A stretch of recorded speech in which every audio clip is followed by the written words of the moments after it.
الحمد للہ رب العالمین والصلاة والسلام علی خاتم الانبیاء والمرسلین وعلی آلہ وصحبہ اجمعین، اما بعد۔ معزز سامعین کرام، دینی ملی اسلامی بھائیوں، آج 26 صفر المظفر 1442 ہجری مطابق 14 اکتوبر 2020 عیسوی بروز بدھ کا دن ہے، اور آج کے درس میں ناجائز کام کی منت ماننا درست نہیں ہے،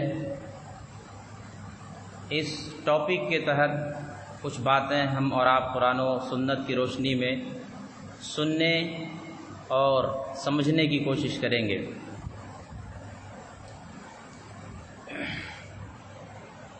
سنن ابی داؤد کتاب الایمان والنذور کی روایت ہے، 3313 نمبر کی حدیث ہے، اور حضرت ثابت بن ضحاک رضی اللہ عنہ اس حدیث کی روایت کرنے والے صحابی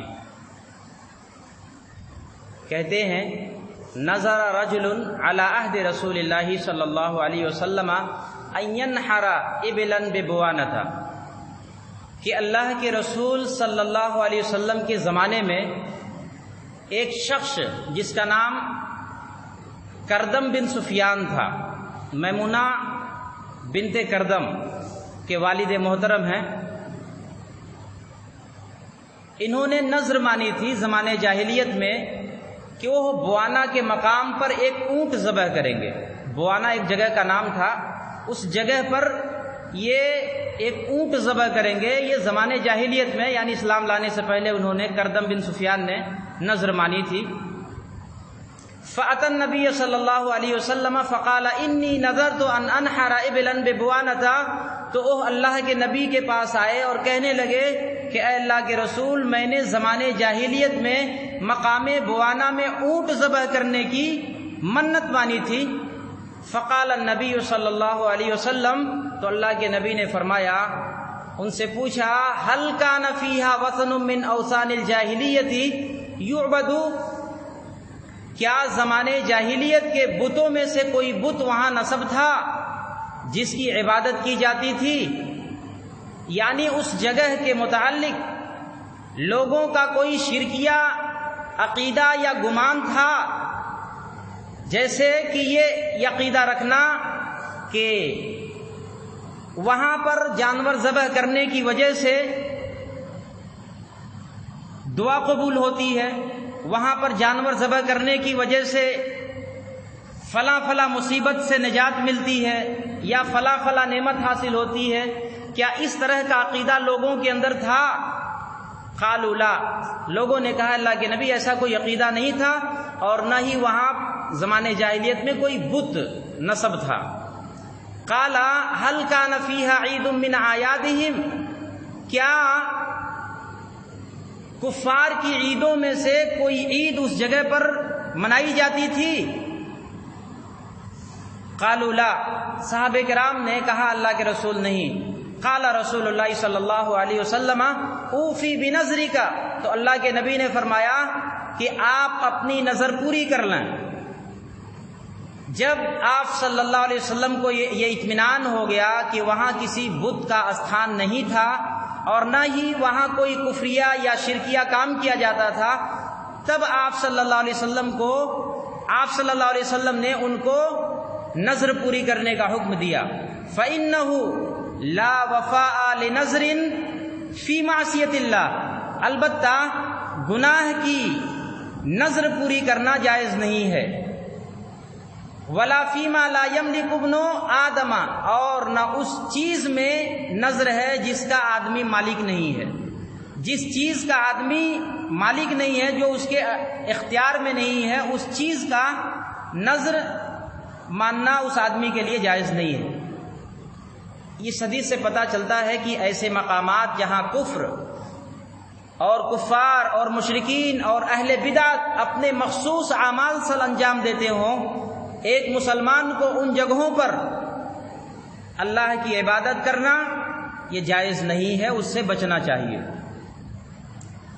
اسی طرح سنن نبی داؤد کتاب الایمان والنذور کی روایت ہے، حدیث نمبر 3289، عن عائشہ رضی اللہ عنہا قالت قال رسول اللہ صلی اللہ علیہ وسلم، ام المؤمنین حضرت عائشہ صدیقہ رضی اللہ عنہا بیان فرماتی ہیں کہ اللہ کے رسول صلی اللہ علیہ وسلم نے فرمایا، من نظر ان یطیع اللہ فلیطعہ، جو شخص اللہ کی اطاعت کی نظر مانے تو وہ اللہ کی اطاعت کرے اور اپنی نظر کو پوری کرے، یعنی جس چیز کو اللہ نے حلال اور جائز قرار دیا ہے اس چیز کی نظر اگر کوئی مانتا ہے تو اس نظر کو پوری کرے، اللہ کی اطاعت کرے۔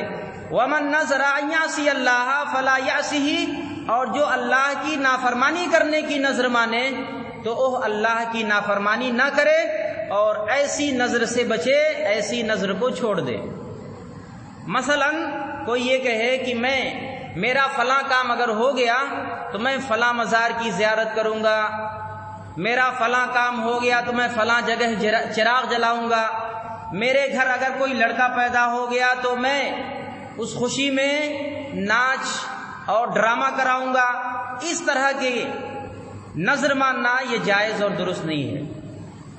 صحیح بخاری کی ایک روایت ہے، 1865 نمبر کی حدیث ہے، حضرت انس بن مالک رضی اللہ عنہ اس حدیث کی روایت کرنے والے صحابی ہیں، کہتے ہیں ان النبی صلی اللہ علیہ وسلم رأى شیخا یحادی بین ابنیہ، اللہ کے نبی صلی اللہ علیہ وسلم نے ایک بوڑھے آدمی کو، ایک بزرگ آدمی کو دیکھا جو اپنے 2 بیٹوں کا سہارا لے کر پیدل چل رہا تھا۔ قال ما بال ھذا، اللہ کے رسول نے پوچھا انہیں کیا ہو گیا ہے؟ قالوا نظر ان یمشی، تو لوگوں نے آپ کو بتایا کہ انہوں نے کعبہ تک پیدل چلنے کی نظر مانی ہے۔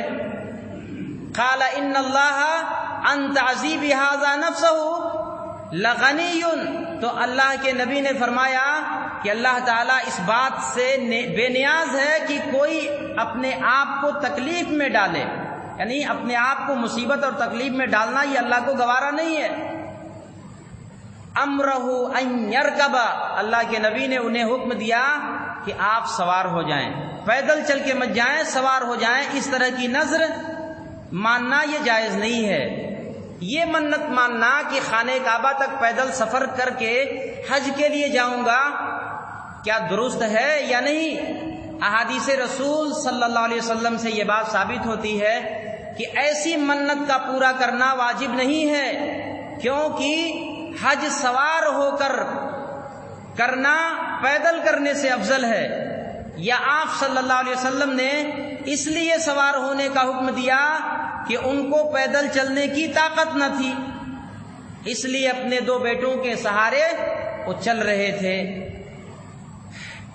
سنن نبی داؤد کتاب الایمان والنذور کی روایت ہے، حدیث نمبر 3300، حضرت عبداللہ ابن عباس رضی اللہ عنہ کہتے ہیں، بینما النبی صلی اللہ علیہ وسلم، ہم لوگ اللہ کے رسول کے پاس بیٹھے تھے، یخطب اذا هو برجل قائم فی الشمس، اور اللہ کے نبی صلی اللہ علیہ وسلم خطبہ دے رہے تھے۔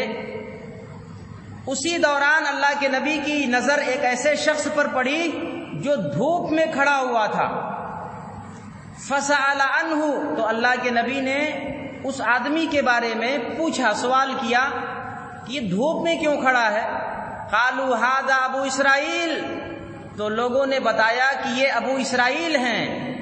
نظر ان یقوم ولا یقعد، انہوں نے یہ نظر مانی ہے کہ وہ کھڑے رہیں گے، بیٹھیں گے نہیں۔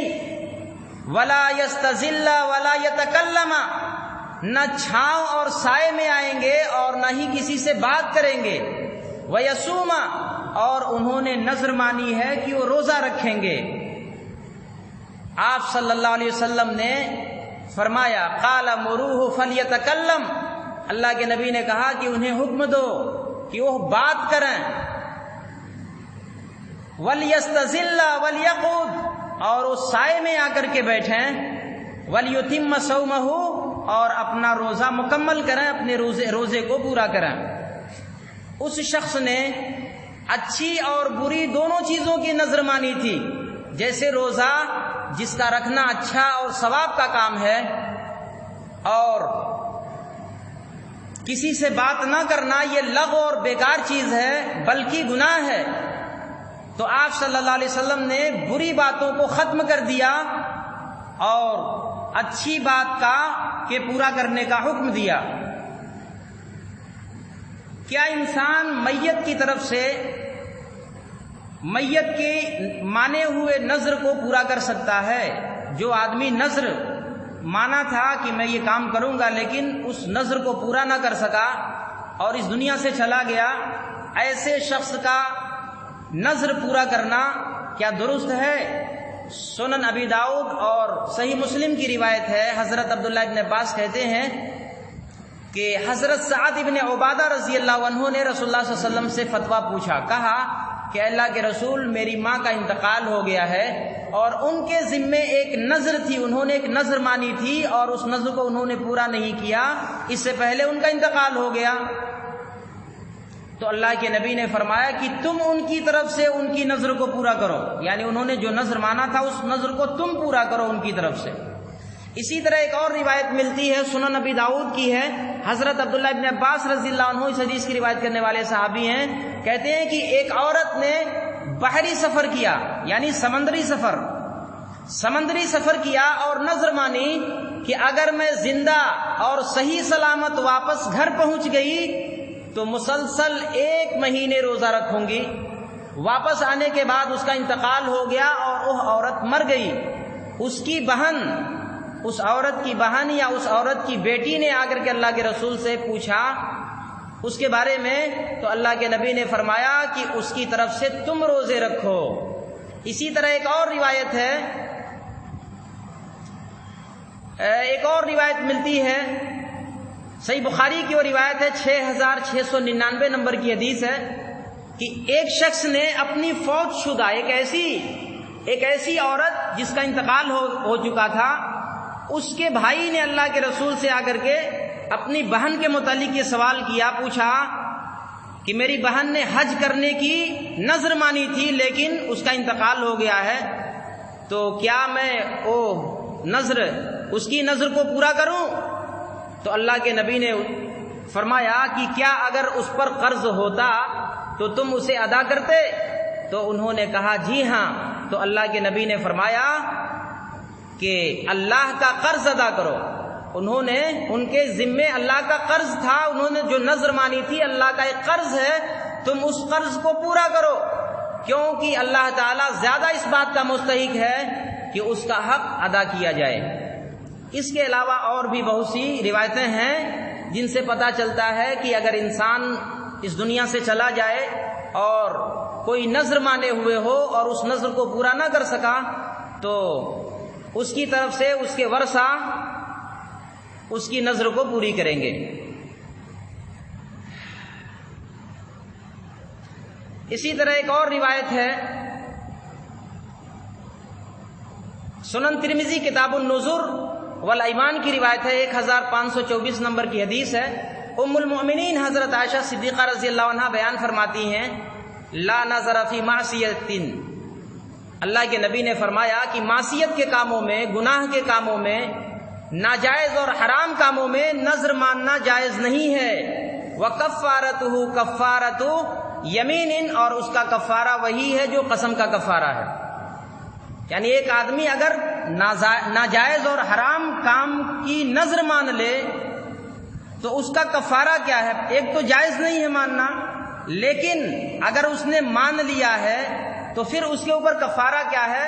تو اللہ کے نبی کی یہ حدیث اور اس کے علاوہ اور بھی بہت سی حدیثیں ہیں جو بتلاتی ہیں کہ اس کا کفارہ وہی ہے جو قسم کا کفارہ ہے۔ قسم کا کفارہ کیا ہے؟ قسم کا کفارہ اللہ تعالیٰ نے اپنی کتاب قرآن مجید کے اندر سورۃ المائدہ کی آیت نمبر 89 کے اندر بیان فرمایا ہے، فَكَفَّارَتُهُ إِطْعَامُ عَشَرَةِ مَسَاكِينَ مِنْ أَوْسَطِ مَا تُطْعِمُونَ أَهْلِيكُمْ۔ قسم کا کفارہ یہ ہے کہ اگر کوئی قسم کھا لے اور اس کو پورا نہ کرے، یا ایسی قسم کھا لے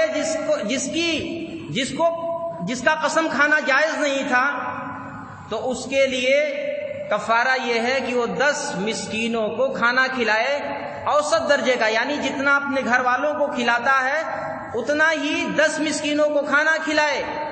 او کسوتہم یا ان 10 مسکینوں کو کپڑا پہنائے، او تحریر رقبۃ یا ایک غلام آزاد کرے، فمن لم یجد فصیام 3 ایام، یا اگر ان چیزوں کی طاقت نہیں رکھتا تو 3 دن کا روزہ رکھے، یہ قسم کا کفارہ ہے۔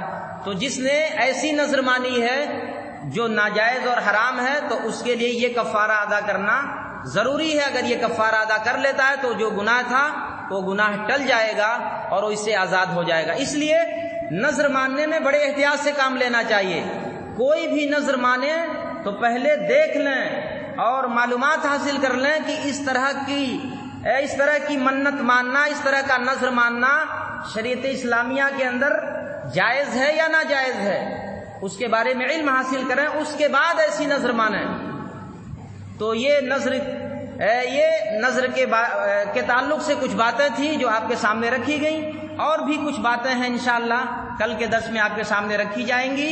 اللہ رب العالمین سے دعا ہے کہ اللہ تعالی ہم تمام لوگوں کو اس مسئلے کو بڑے ہی سنجیدہ دماغ سے سمجھ کر کے اور اس پر عمل پیرا ہونے کی توفیق عنایت فرمائے۔ اللہ رب العالمین ہم تمام لوگوں کو کتاب و سنت کا علم حاصل کرنے اور دوسروں تک پہنچانے کی توفیق نصیب فرمائے، اور اللہ تعالی ہم تمام لوگوں کو زیادہ سے زیادہ اعمال صالحہ انجام دینے کی توفیق عنایت فرمائے۔ والسلام علیکم ورحمۃ اللہ وبرکاتہ۔